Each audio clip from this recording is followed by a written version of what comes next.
참 좋으신 예수님, 오늘 이 아침에도 주님으로 인하여 부활을 경험합니다. 우리가 밤에 자고 낮에 일어나 세상을 바라볼 때에 주님의 오심도 생각하게 하여 주시옵소서. 오늘 이 아침에 간절한 마음으로 주님의 음성을 들으며 주님께서 먹여주시는 생명의 빵을 먹기 원합니다. 사랑하는 주님, 우리 안에 성령으로 전인격적인 변화가 오늘도 어김없이 일어나게 하여 주시고 더욱더 예수님을 닮아가는 오늘 하루가 되게 하여 주옵소서. 우리 교회를 통하여 교회인 우리가 세상 가운데 예수님을 드러내는, 그리고 예수님의 영광을 드러내는 그 귀한 일들로 인해서 생명이 구원받고 주님께로 돌아오는 그런 아름다운 역사가 일어나게 하여 주시옵소서. 예수님의 이름으로 기도드립니다. 아멘. 안녕하십니까? 선한 제자교회 성도 여러분, 2023년 7월 20일 목요일 아침이 밝아오고 있습니다. 오늘부터 이제 85번째 이야기, 드디어 20장으로 들어갑니다. 부활의 확실한 증거들이라는 제목으로 오늘부터 20장 1절부터 10절까지 함께 묵상하도록 하겠습니다. 오늘은 그 첫 번째 시간으로서 예수님의 무덤이 도둑맞았다라는 제목으로 요한복음 20장 1절 2절 말씀을 우리 함께 보도록 하겠습니다.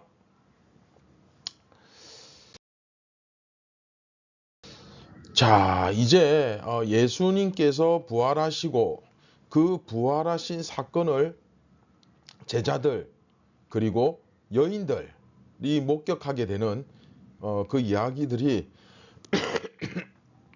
여기 이제 이어지는데 죄송합니다. 특별히 20장에서 요한은 예수님께서 부활하셨다는 것을 정말 강력하게 또 얼마나 많은 증거가 있는가를 말하고 있거든요. 그래서 오늘부터 이 증거에 대해서 생각해보는 그런 시간이 되었으면 좋겠습니다. 자, 우리는 화면에 보이시는 것처럼 현재 요한복음 2부를 다루고 있고 2부도 이제 요한복음 사실상 전체가 끝나가고 있죠. 이제 2부에 드디어 부활장 20장을 다루고 있습니다. 예수님이 십자가를 지심으로 인해서 새로운 창조를 이루셨다, 그렇게 앞에서 선포했죠. 그리고 오늘 드디어 이제 부활장으로 넘어갑니다. 예수님의 부활을 20장에서 다루고 있는데, 특별히 부활 가운데서도 이 부활이 어떤 증거를 가지고 있는가, 이 부활이 어떤 증거를 가지고 있는가를 이제 보여주고 있거든요. 이 부활의 증거를 다루고 있는 20장을 보면 이제 참고로 재미있는 부분이 나옵니다. 자, 증인과, 우리가 이제 레위기나 민수기 할 때도 배웠지만 증인과 증거를 상징하는 이 2라는 숫자가 나옵니다. 이제 상당히 자주 등장하는데, 참고로 성경에서 2라는 숫자는 우리가 배웠다시피 율법에서 어떤 사람이 범죄했을 때 그 증인을 세울 때 한 사람의 증거만 가지고서는 그 증거가 성립되지 않잖아요. 그죠? 그러다 보니까 반드시 증거를 제시할 때는 2명 이상, 2~3명의 증인이 필요합니다. 그러다 보니까 이를 이제 넘어가느냐 넘어가지 않느냐가, 그것이 이제 증거의 효력이 있느냐, 증거로서 효력이 있느냐 없느냐가 결정되는 거다 보니까 자연스럽게 이 2라는 숫자 자체가 증인 혹은 증거를 상징하는 숫자가 되어버렸습니다. 이해되시죠? 그러다 보니까 예수님 시대에도 예수님께서 제자들을 보내실 때에도 둘씩 짝지어 보내지 않습니까? 바로 이 이유 때문입니다. 그리고 2라는 것은 다른 본문에서도 뭐 여러 군데 나오잖아요. 꼭 뭐 요한복음뿐만 아니라 레위기, 또 뭐 민수기, 또 가장 대표적인 예가 신약에서 또 우리 예전에 묵상했던 요한계시록. 그래서 뭐 두 감람나무, 또 두 증인 등 뭐 이런 표현이 나오는 것도 전부 다 뭡니까? 증거. 그렇죠? 증인을 제시할 때 사용되는 그 도구가 2이기 때문에, 그렇죠? 그래서 그런 거죠. 그래서 이제는 성경을 읽을 때 우리가 상식적으로 기본적으로 이해하면 일단은 뭐 아닐 수도 있지만 그러나 기본적으로 이해하면 이 2라는 숫자가 증인을 상징하는 거 아닌가. 뭐 이런 이 부분에 대해서 한 번쯤은 생각해 볼 필요가 있죠. 이런 것은 꼭 2라는 숫자가 직접 나타나지 않는다 하더라도 그렇죠. 일반적으로 상당히 그 뭐 많이 쓰이는 기법으로 사용됩니다. 로마서 같은 경우에도 꼭 2라는 숫자는 안 나오지만 그 2번, 2회 그렇죠. 바울이 뭔가를 주장을 합니다. 그 주장을 한 다음에 그것에 대한 증거로서 성경 구절을 댈 때 꼭 보면 성경 구절을 2구절 이상을 댑니다. 뭐 하나만 되는 경우는 거의 없습니다. 왜 그러냐? 이 유대인들이 뭔가 자기의 주장을 할 때는 반드시 그 논거로서 2개 이상이어야 한다는 이제 그런 개념이 아예 그 머릿속에 그 사람들 의식 속에 딱 박혀 있어서 그런 겁니다. 그러다 보니까 특별히 오늘부터 다루게 될 이 20장에서 특히 이 2라는 숫자가 계속 나옵니다. 이해되셨죠? 자, 20장을 들어가기 전에 20장의 구조를 한번 살펴보면 20장은 크게 화면 보시면서 설명 들으시면 됩니다. 크게 나누면 2개로 나눌 수 있습니다. 맨 끝에 이제 결론에 해당하는 30절, 31절 2절은 이제 제외하고 이렇게 보면 1절부터 18절 그렇죠. 그 빈 무덤에서 그 다음에 19절부터 29절 모인 곳에서 이렇게 제가 이제 2부분으로 나누어 놓았습니다. 이유는 간단합니다. 예수님의 부활을 목격한 이야기가 2개이기 때문입니다. 예수님께서 부활하셨다는 것에 대한 이야기를 이제 2개를 제시하는 거죠. 증거로. 그런데 참고로 아니 21장에도 나오지 않습니까? 21장에도 예수님이 부활하신 이후에 나타나신 그 이야기 다루고 있잖아요. 네, 그렇습니다. 맞습니다. 전체 사실은 3개입니다. 물론 21장에서 세 번째 그 증거로 나타나심이 제시되는데 근데 이제 이것은 문맥상 마지막 결론처럼 주어지는 거죠. 그러니까 20장 그 30절부터 31절에 의해서 이제 이 2 이야기, 부활의 증거 이야기가 일단락된 이후에 딱 끝난다고 끝맺음이 나옵니다. 이후에 내가 이것을 쓰는 이유는 하면서 앞의 그 2가지 이야기에 대한 마무리가 끝나고 그리고 난 다음에 다시 이제 제시되는 것으로 그럼 이거는 뭐냐? 이제 문맥상 보았을 때 이것은 부활의 증거를 설명하기 위한 것이라기보다는 자, 요한복음 21장이 뭐죠? 마지막 사명장이죠. 그렇죠? 소명장. 그래서 새롭게 주어지는 사명을 설명하기 위한 부분이다. 이렇게 보는 게 더 맞죠. 여하튼 이 2가지 이야기가 나오는데 첫 번째는 화면 보시면 나오지만 이 막달라 마리아가 무덤에 갔을 때 이루어지는 사건이 하나 있고 그 다음에 2번째는 이제 어느 집에 모였는데 그 집에서 일어나는 사건이 있는 것입니다. 이렇게 2 이야기가 이제 제시되는데 그런데 특별히 각 이야기 1절부터 18절, 18절부터 29절 그 2 이야기가 또다시 각각 2 부분으로 나뉩니다. 그렇죠? 그래서 그 각 부분에서 결국 또 2가 사용되는 거죠. 막달라 마리아를 중심으로 해서 이제 2 제자가 와서 보고 그렇죠. 1절부터 10절. 또 막달라 마리아가 그러고 나서 이제 밖으로 나오면서 또 2 천사를 만납니다. 그 2 천사가 막달라 마리아에게 이제 말을 전한 후 예수님을 만나는 이야기가 11절부터 18절. 그래서 각각 이제 2가 나오는 거죠. 정말 과하다 싶을 정도로 계속 2를 여러분 제시하지 않습니까? 다시 말하면 예수님께서 부활하셨다 하는 것은 결국 무슨 얘기를 하려고 하는 거예요?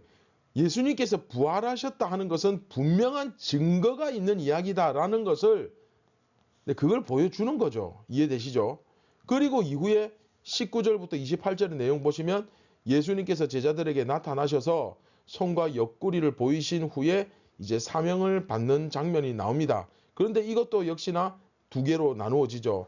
처음에 먼저 이제 도마는 그 자리에 없었습니다. 그래서 이제 먼저 제자들이 그 손과 옆구리를 보여주시고 제자들에게, 그리고 그 자리에 없던 그 다음에 두 번째 도마에게 다시, 그렇죠, 도마가 나타나 가지고 나는 손 안 넣어보면 못 믿겠다. 그러니까 다시 예수님께서 손과 옆구리를 보이시고 넣어보라고 하신 후에 나의 주 나의 하나님이시여 이렇게 고백을 받으시는 이야기가 나오죠.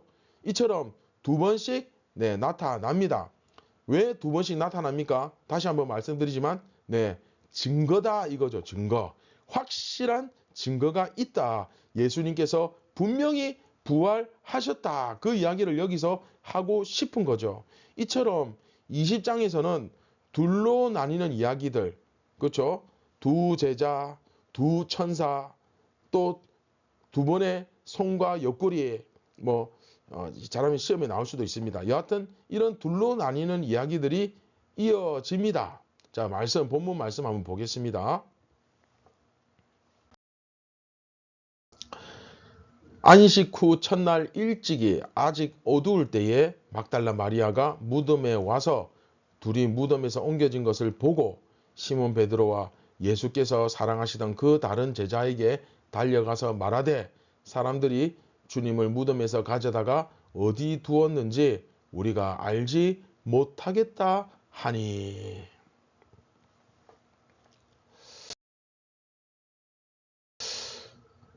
이제 안식 후 첫날입니다.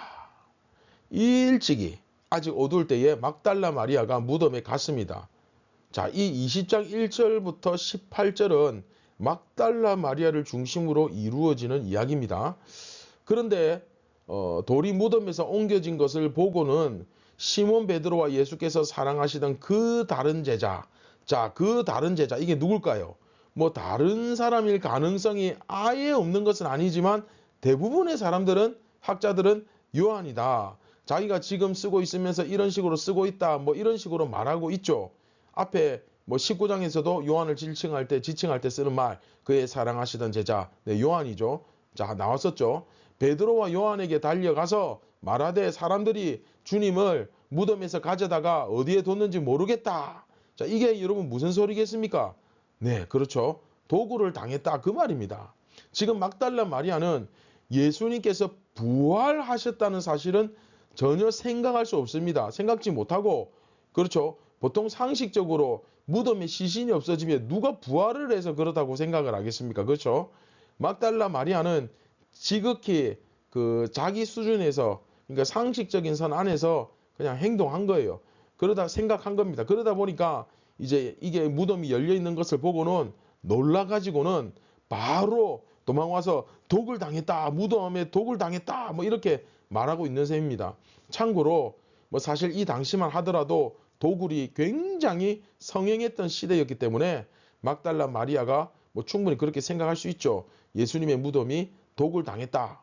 얼마든지 그렇게 판단할 수 있습니다. 우리 앞에서 배웠죠. 니고데모가 예수님의 장례를 위해서 모략과 침향 섞은 것을 100리터나 약 33kg, 한 사람의 장례를 치를 양치고는 너무 많은, 그렇죠. 그게 가져왔거든요. 굉장히 비싼 겁니다. 아마 그걸 도둑들이 노렸을 가능성도 충분히 있죠. 그리고 사실 그 시신을 싼 세마포, 이것도 그렇게 사실 싼 건 아니거든요. 그죠? 서민들이 생각할 때는 상당히 그래도 가치가 있는, 그래서 그 당시 빈부격차가 심하고 가난한 사람들이 많았을 때에는 이런 것도 사실 노리는 겁니다. 물론 유대인들 입장에서는 정말 기겁할 노릇이죠. 시체 자체가 부정하잖아요. 그렇죠? 근데 시체를 염하고 쌌던 그 세마포나 약물을 사용한다? 이건 정말 상상조차 할 수 없는 이야기인데 당연히 도둑들이니까 그것을 몰래 훔쳐다가 빨아가지고는 모른 척하고, 그렇죠? 아주 새 세마포인 양 또는 자기 집에서 쓰던 그런 천인 양 하면서 팔아버리는 그런 일들이 실제로 있었다고 합니다. 그래서 예수님의 무덤이 도둑 맞았다라는 소리를 듣고는 이제 베드로와 요한이 달려간 거죠. 그 뒤의 이야기는 이제 다음 이 시간에 하도록 하겠습니다. 오늘 이제 본문 1절 2절까지만 살펴보도록 하겠습니다. 자, 우리는 지금 예수님의 부활하심과 관련한 그 확실한 증거들을 성경을 통해 묵상하고 있습니다. 매우 중요한 부분이죠. 그렇죠?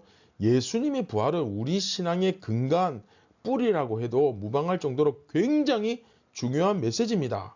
비록 이 당시 제자들은 예수님의 시신이 사라진 사건과 관련해서 부활은 그 당시에 상상조차 할 수 없었지만 여인들의 말을 빌리자면 어떻습니까? 기껏해야 독을 정도로 생각할 수밖에 없었지만 사랑하는 성도 여러분, 예수님의 부활은 확실한 사실이고 또한 성경은 우리에게 이 사실을 매우 중요하게 증거를 제시하면서까지 가르치고 강조하고 있습니다.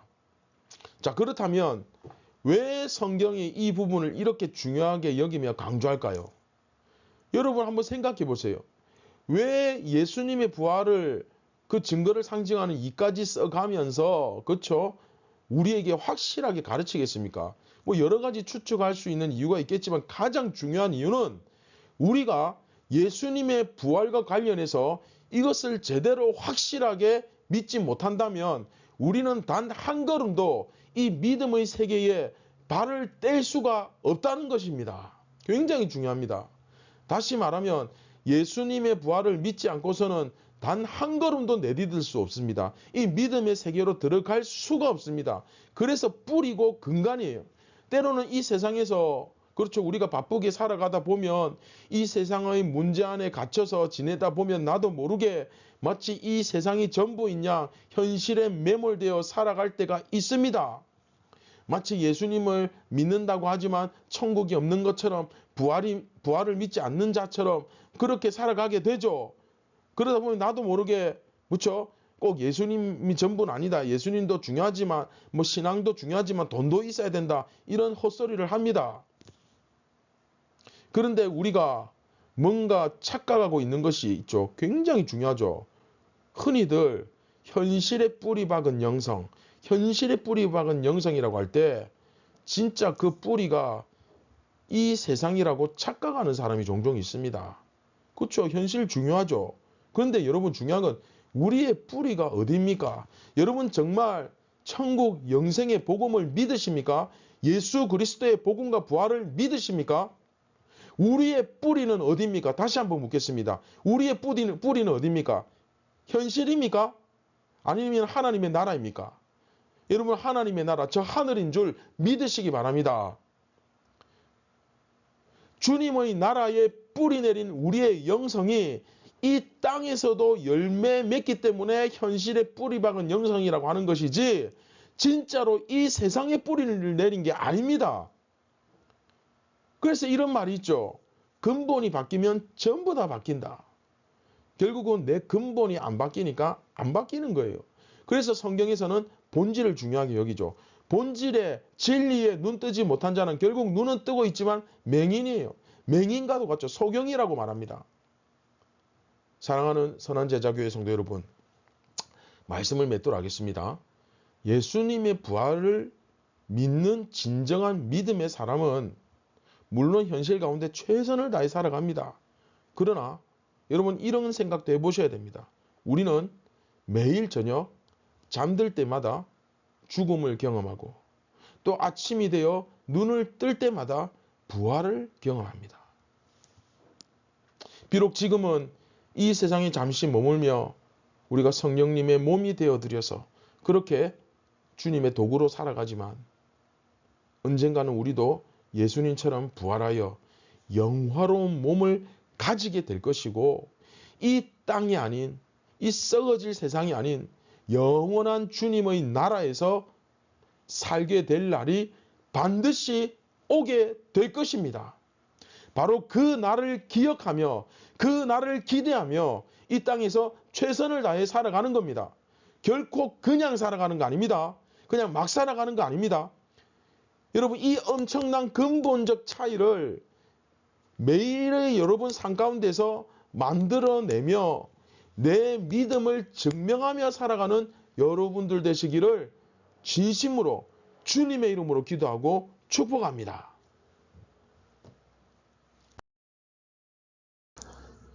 네, 다 함께 말씀을 기억하시면서 우리 함께 기도하겠습니다. 참 고마우신 주님, 사랑의 주님, 오늘 이 아침에도 우리가 육신의 눈만 뜨지 말고 영의 눈을 뜨고 본질을 보는 진리의 눈을 뜨게 하여 주시옵소서. 그래서 이 세상에서 우리가 오늘도 성실하게 우리의 경건에 힘쓰며 최선을 다해 또한 살아가지만 그럼에도 불구하고 우리는 항상 천국을 소망하며 주님이 먼저 오실지 우리가 먼저 가게 될지 어떻게 될는지 모르지만 항상 그 마지막 그 끝을 사모하며 현실에 뿌리박은 영성으로서 믿음으로 살아가게 하여 주시옵소서. 하나님의 뜻이 오늘 우리의 삶 가운데 이 땅에서도 이루어지기를 원합니다. 겸손한 마음으로 주님의 뜻에 순종하게 도와주시고 성령님 시험에 들지 않도록 주야로 항상 저희를 지켜주시옵소서. 예수님의 이름으로 기도드립니다. 아멘. 사랑하는 선한 제자교회 성도 여러분, 오늘도 여러분들의 믿음을 증명하며 본질적 그 근본적 차이를 매일의 삶 가운데서 만들어내며 살아가는 귀한 주님의 제자가 되시기를 바랍니다. 감사합니다.